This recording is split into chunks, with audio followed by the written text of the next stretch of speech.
ये आपकी इस्टेब्लिशमेंट के टाउट होते हैं, और वो हमेशा एक मोतदबे तादाद में होते हैं। वो तराजू का वो पास्कू होते हैं कि जिसके साथ वो लग जाएंगे हुकूमत उसकी बनेगी। मेरी बात समझ, ये मैनेज किया जाता है ना इलेक्शन को, और उसमें एक पास्कू रखा। पास्कू आप नहीं जानते होंगे, अब तो चूंकि इलेक्ट्रॉनिक कंडे आ गए ना, पहले होते थे वो तराजू जो नहीं होता था जिसके दो पलड़े होते थे, तो ज़रा वो मैन मेड था, उसमें कुछ ना कुछ ऊंच नीच हो जाती थी, तो एक छोटी सी पत्थर सा ना वो कपड़े में लपेट कर वो उसके साथ लगा देते थे, वो जिस तरफ ऊपर हो जाए ना तो उधर लगा देते थे, तो वो बैलेंस हो जाता था। वो जो छोटा सा साथ लगाया जाता था उसे कहते थे पास्कू। ये पास्कू हैं। अब दो जमातें, मुस्लिम लीग नून है या वो पीपल्स पार्टी है, ये टू पार्टी सिस्टम है, इसमें कभी नून लीग आएगी कभी पीपल्स पार्टी आएगी। अब अगर फ़र्ज़ करें डील नून लीग की हो गई है असल इक़्तिदार के अवानों में, तो वो जो पास्कू पार्टी है ना वो नून लीग के पलड़े के साथ ले जाएगी तो वो जीत जाएगी, और अगर डील पीपल्स पार्टी के साथ हो गई तो वो पास्कू पार्टियाँ उस तरफ लग जाएंगी तो उनका इक़्तिदार आ जाएगा, तो मैनेज कोई और कर रहा होगा। तो यहाँ पे जागीरदारी जो है ना वो इलेक्टेबल्स का सबसे बड़ा वो है, बुनियाद है, बरादरी और जागीरदारी। वो तो एन ब्लॉक वोट मिलता है ना, और ये देखे बगैर मिलता है कि इस बंदे का मौक़िफ़ क्या है, ये लोटा है या इसका कोई उसूल है, इससे कोई गर्ज नहीं होती, मेरी बरादरी का है बस ठीक है, नंबर एक। और नंबर दो ये कि वो अगर जाके मज़ारे किधर दाएं बाएं जा सकता है, उसने तो वोट आके पकड़ानी होती है हाथ में। लिहाजा इलेक्टेबल्स जिसे जो असलन इस्टेब्लिशमेंट के टाउट हैं वो सारा इख्तियार उनके पास चला जाता है, वही फैसला कुन हो जाते हैं। नज़रियाती जमात इलेक्शन के रास्ते पाकिस्तान जैसे मुल्क में कभी जीत सकती ही नहीं। 22 साल खान साहब लगे रहें और एक सीट से या 2 सीटों से आगे नहीं बढ़े, और जब वो इलेक्टेबल्स की तरफ गए तो वो जीत गए।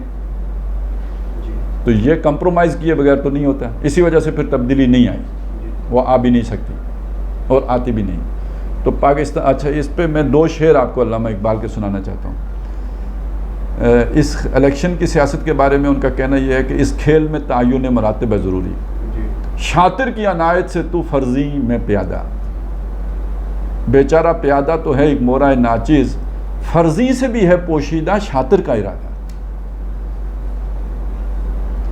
जो प्राइम मिनिस्टर भी है उसे भी ये नहीं पता कि मुझे क्यों बनाया गया है, वो तो कहानी किसी और ने डालनी है।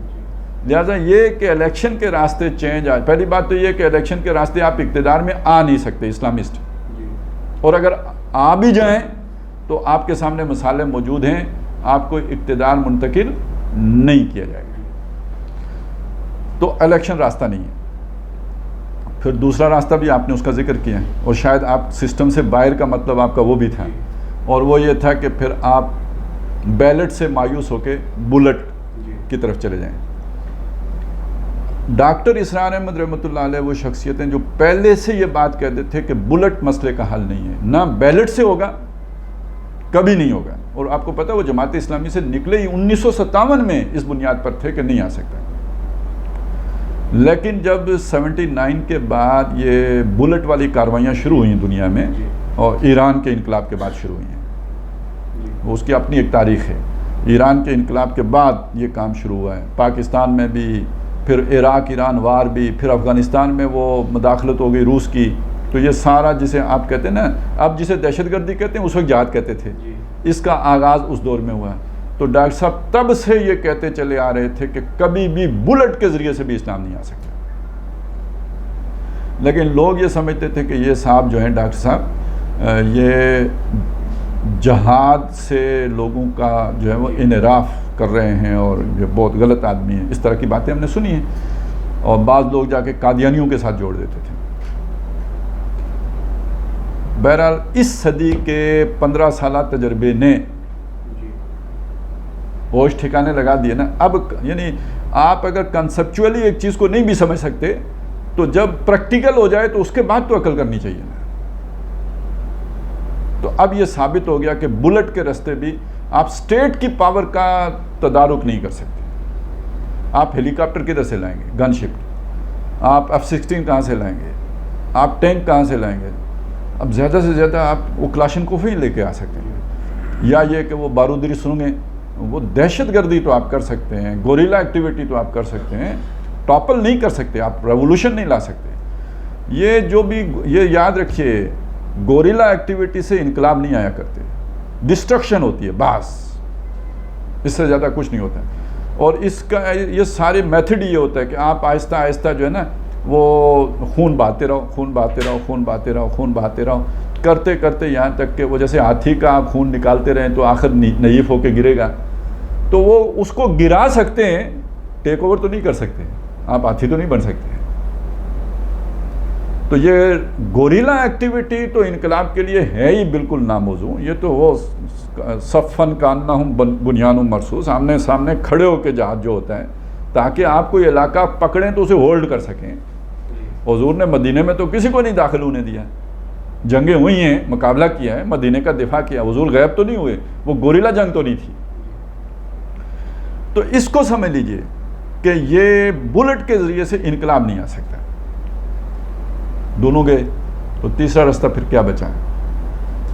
अब मैं ये कहूँगा कि निज़ाम से तो बाहर निकल के ही होगा, लेकिन ये कि वो ना बैलेट ना बुलेट, बल्कि वो रास्ता है मास मूवमेंट का, अवामी तहरीक। और अवामी तहरीक का भी अब मसला समझ लीजिए, हमारे यहाँ कुछ अवामी तहरीकें चली हैं, जैसे तहरीक पाकिस्तान थी, जैसे तहरीक निज़ाम मुस्तफ़ा थी, लेकिन ये अब पुरानी हो गई हैं। अब नौजवानों को तो इनका कुछ नहीं पता कि ये क्या तहरीकें थी।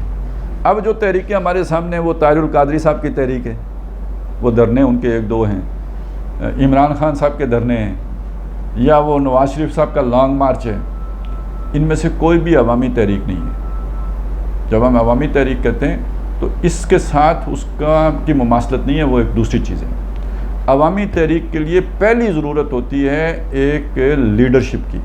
लीडरशिप एक फ़र्द की नहीं, टीम की। ये जो हम तंजीमें बनाते हैं ना, ये डॉक्टर साहब ने तंजीम इस्लामी बनाई, मौदूदी साहब ने जमात इस्लामी बनाई, ये क्यों बनाते हैं? ये पूरी जमात दर हकीकत एक लीडरशिप रोल पे आ सके। यानी ये प्री रिक्विजिट है इनकलाब का कि आपके पास एक लीडरशिप की टीम हो, और ये टीम लाखों अफराद पर मुश्तमिल हो, 8-10 नहीं, लाखों अफराद पर मुश्तमिल हो, जो अपने विजन के एतबार से, अपनी कमिटमेंट के एतबार से, अपनी डिवोशन के एतबार से एक से बढ़कर एक हो।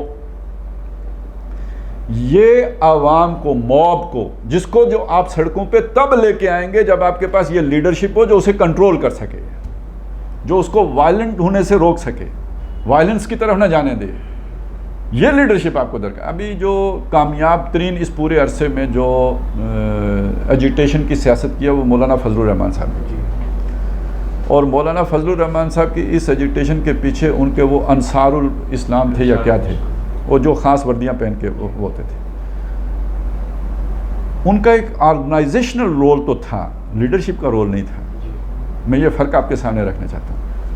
तो ये जो आप जिसकी लीडरशिप की मैं बात, उसने लीडरशिप भी प्रोवाइड करनी है, ऑर्गेनाइजेशनल रोल भी होगा। ऑर्गेनाइजेशनल रोल ये है, आपने धरना देना है तो मलक रियाज साहब तो आपको चावल नहीं खिलाने आएंगे ना।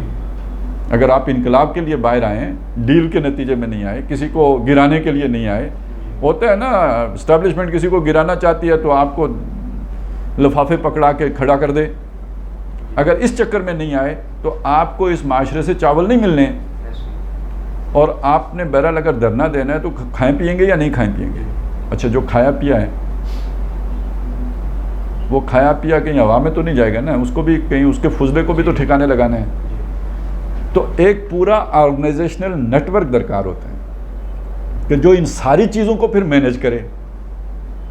तो वो एक तरफ वो लीडरशिप का रोल होगा, दूसरी तरफ उसके यानी वो फैसिलिटेशन का, आवाम को उनको कंट्रोल भी रखना, उनको फैसिलिटेट भी करना, उनकी ज़रूरतें भी पूरी करना।